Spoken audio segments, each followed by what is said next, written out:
Friends.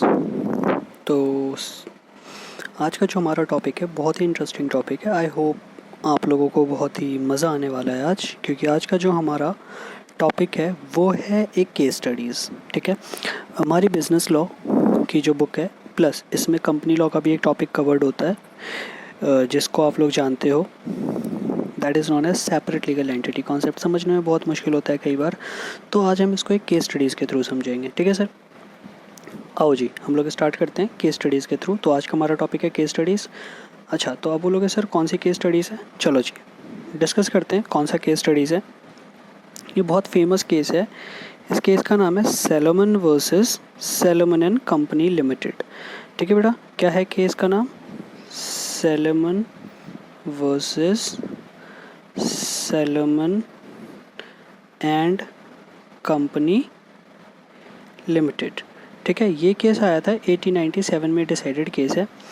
अब इस case की हम कुछ चीज़ें समझेंगे, बहुत ही बारीकी से समझेंगे, क्योंकि अगर एक बार आपको ये केस समझ में आ गया तो अब आपको सेपरेट लीगल एंटिटी का कॉन्सेप्ट समझ में आ जाएगा। बिजनेस लॉ में अगर आप बात करते हो तो बोलोगे सर क्या बिज़नेस लॉ में भी यूज़ है? हाँ बिल्कुल बेटा, बिज़नेस लॉ में यूज़ है। बिज़नेस लॉ में आपको पता है लिमिटेड लायबिलिटी पार्टनरशिप का जो आपका चैप्टर है, वहाँ पे जो आपका एलएलपी होता है उसका भी सेपरेट लीगल एंटिटी का कॉन्सेप्ट होता है। मतलब एलएलपीज़ जो लिमिटेड लायबिलिटी पार्टनरशिप फॉर्म होती है, that is separate from its partner.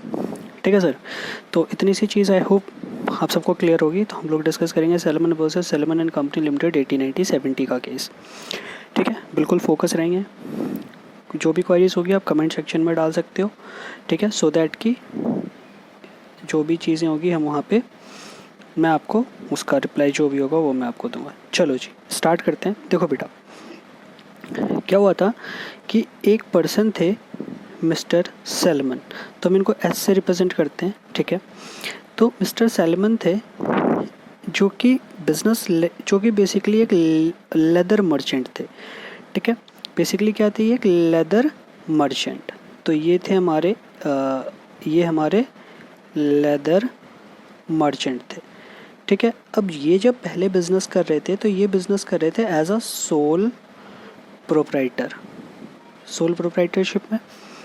ठीक है, अब इन्होंने क्या किया, इन्होंने कहा यार चलो सोल प्रोप्राइटरशिप में बिजनेस किए बहुत टाइम हो गया, हम एक कंपनी फॉर्म करते हैं। तो फिर ये जो मिस्टर एस थे, इन्होंने एक कंपनी बनाई। ठीक है, इन्होंने एक कंपनी बनाई। तो ये जो हमारा कंपनी था, इस कंपनी का नाम क्या था? Salomon and company limited. अब आपको समझ में आना स्टार्ट हो चुका होगा कि मिस्टर एस ने क्या किया, कंपनी बना ली। ठीक है, अब इस कंपनी में मिस्टर सैलमन जो थे खुद, यानी हिमसेल्फ। ठीक है, अब कंपनी बनाएंगे तो उसके लिए शेयर होल्डर चाहिए, तो इसमें शेयर होल्डर कौन थे? हिमसेल्फ, इसके अलावा उनकी वाइफ, आप स्पाउस। ठीक है, वाइफ के अलावा उनकी एक डाउटर थी। ठीक है जी, एक डाउटर के अलावा और दूसरी, और उनके 4 सन थे। समझ में आ गई बात? चलो जी, अब मैं आपको सिंपल चीज़ बताता हूँ।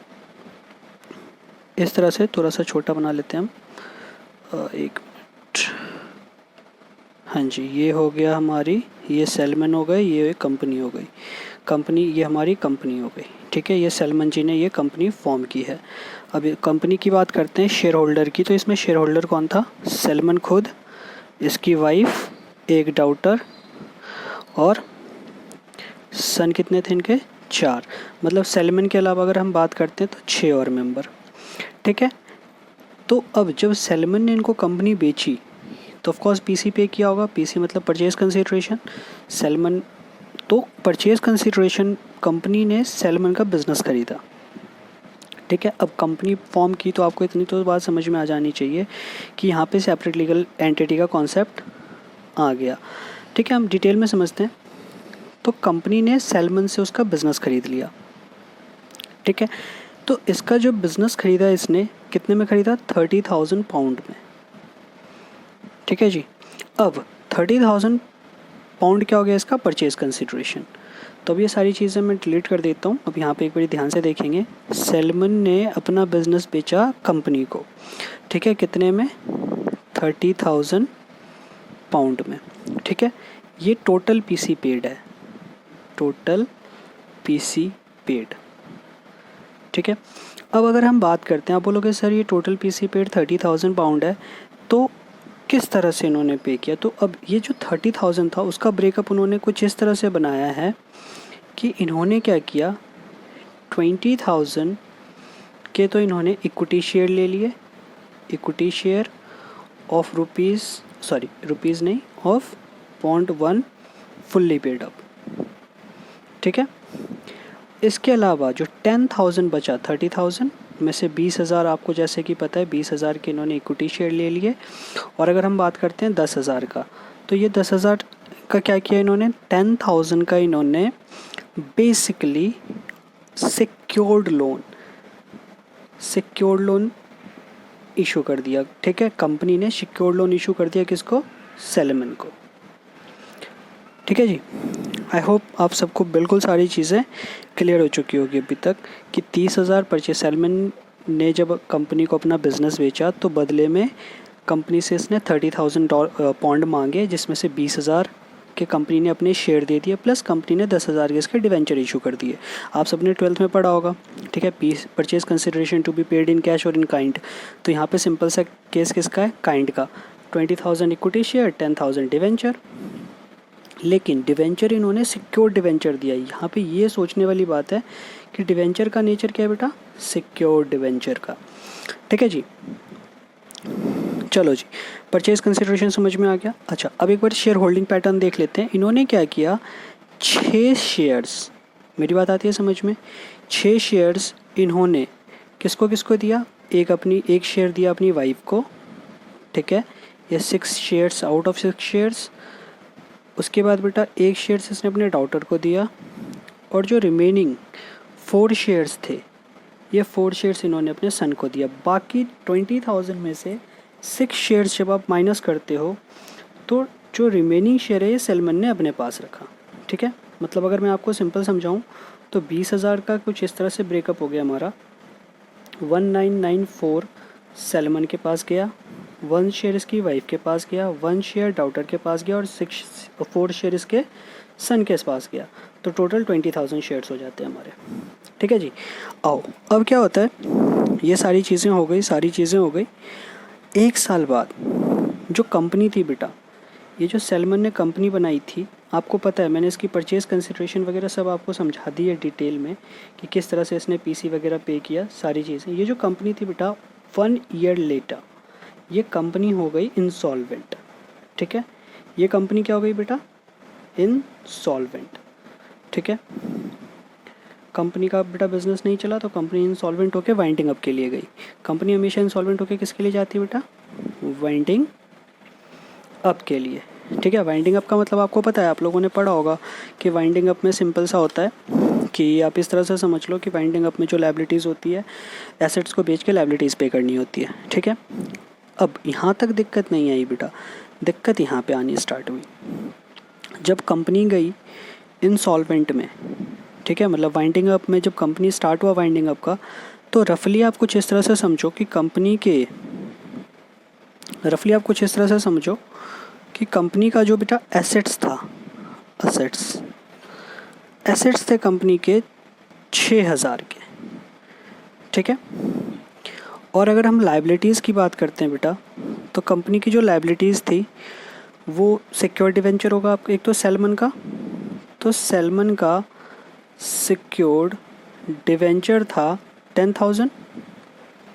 ठीक है, और अनसिक्योर्ड अगर हम बात करते हैं बेटा, अनसिक्योर्ड जो था हमारा अनसिक्योर्ड डिवेंचर, अनसिक्योर्ड डिवेंचर था हमारा कितना, वेट अ मिनट, हाँ अनसिक्योर्ड डिवेंचर था हमारा 7,000 का। ठीक है, तो अगर मैं आपको डिटेल में समझाता हूँ, मतलब सिंपल टर्म्स में हम एसेट्स बना लेते हैं। इधर की साइड हमारा ये हो गया सिक्योर्ड डिवेंचर, कितना 10,000। ठीक है, और ये हो गया हमारे अनसिक्योर्ड क्रेडिटर, कितना 7,000। इधर हो गए हमारे एसेट्स, कितना 6,000। तो कहने का मतलब है अगर बेटा आप टोटल करोगे तो ये हो जाते हैं आपके 17,000, ये हो जाता है आपका 6,000। ठीक है, तो सिंपल सी चीज़ यहाँ पे आपको समझने वाली है कि जो आपकी लायबिलिटीज़ है, liabilities is your excess than your assets. ठीक है, मतलब 11,000, मतलब ये आपके टोटल हो गए 17,000, 17,000, और ये हो गया आपके 6,000। तो अब आपको समझ में आना चाहिए 11,000 आपकी लायबिलिटीज़ ज़्यादा है। ठीक है, और salmon versus Salomon and salmon company limited के उसमें केस क्या हुआ, ध्यान से सुनना कि अब बेटा ये जो है, ये तो हैं सैल्मन साहब, ये हैं आपके अनसिक्योर्ड क्रेडिटर। ये कौन है आपके अनसिक्योर्ड क्रेडिटर। तो बेटा इनको अपने 7,000 लेने हैं और इनको अपने 10,000 लेने हैं। किससे? तो ये छोटी सी यहाँ पे कंपनी है, कंपनी से। तो बेटा अब यहाँ पे समझने वाली बात ये थी कि ये जो अनसिक्योर्ड क्रेडिटर थे ये कह रहे थे कि मेरा 7,000 आप पहले दे दो। मेरी बात आती है समझ में? ये मेरा 7,000 आप पहले दे दो क्योंकि ये तो सैल्मन की कंपनी है। ये अगर आप कॉर्पोरेट व्हील का कॉन्सेप्ट आपने पढ़ा होगा, पर्दे के पीछे क्या है, तो बेटा सिंपल सी चीज़ है, पर्दे के पीछे कौन है? सैल्मन ही है। तो भाई बिज़नेस इसने किया, कंपनी इसने बनाई, नुकसान इसने करवाया, तो जाहिर सी बात है इसमें अनसिक्योर्ड क्रेडिटर मतलब आउटसाइडर क्यों भुगते? वो जो इनसाइडर है, कंपनी के अंदर के जो ऑनर हैं वो भुगते। ये सारी चीज़ें हुई। अब बेटा ये इनका ये क्या बोलेंगे, ये कह रहे थे कि person can not owe to himself, मतलब मैं अपने आप का उधार नहीं रख सकता हूँ। मतलब ऐसा नहीं है कि मैंने 10,000 रुपये लिए और अपनी एक जेब से निकाल के दूसरी जेब में रखा तो मैं पहली जेब को मैं क्या बोल रहा हूँ कि मैंने अपने आप से उधार लिया है। ठीक है, तो ये इस ग्राउंड पे ये जो अनसिक्योर्ड क्रेडिटर थे बेटा, ये सारी की सारी यही दलीलें दे रहे थे। ठीक है, अब बेटा बात आती है कोर्ट की। केस आपको आई होप समझ में आ गया होगा। अब हम बात करते हैं जजमेंट की। कोर्ट ने कहा सिंपल सी चीज़ है, मेरी बात ध्यान से सुनो। उन्होंने क्या दलील दी अनसिक्योर्ड क्रेडिटर ने कि salmon and the company were one and the same person. ठीक है, लेकिन अगर हम बात करते हैं कोर्ट की, तो बेटा कोर्ट ने कहा कि एग्जिस्टेंस जो कंपनी की है वो इंडिपेंडेंट है और अपने मेंबर से बिल्कुल डिस्टिंक्ट है। मेरी बात आ रही है समझ में? सिंपल सी चीज़ है, कोर्ट की जो जजमेंट आई, कोर्ट की जो बेटा जजमेंट आई वो आपको समझ में आनी चाहिए किस क्या आई होगी। कोर्ट ने कहा company's assets must be applied in payment of the secured debenture first. ठीक है जी, in priority to unsecured debenture, मतलब पहले आप सिक्योर्ड डिवेंचर पे करोगे, उसके बाद आप अनसिक्योर्ड क्रेडिटर पे करोगे। किस ग्राउंड पे? सेपरेट लीगल एंटिटी के ग्राउंड पे। ठीक है जी, तो एक बार चलो जी फटाफट ये चीज़ वेरीफाई भी कर लेते हैं। ये है हमारे पास सैल्मन एंड कंपनी लिमिटेड का famous case.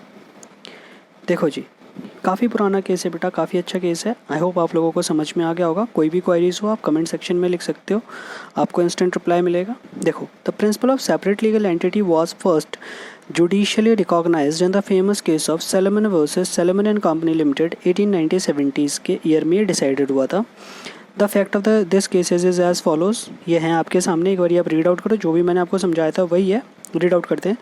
Mister salmon who carried on a prosperous business as a leather merchant sold his business for the sum of 30,000 bond to Salmon and Company Limited, which consisted of Salmon himself, his wife and daughter and his 4 sons.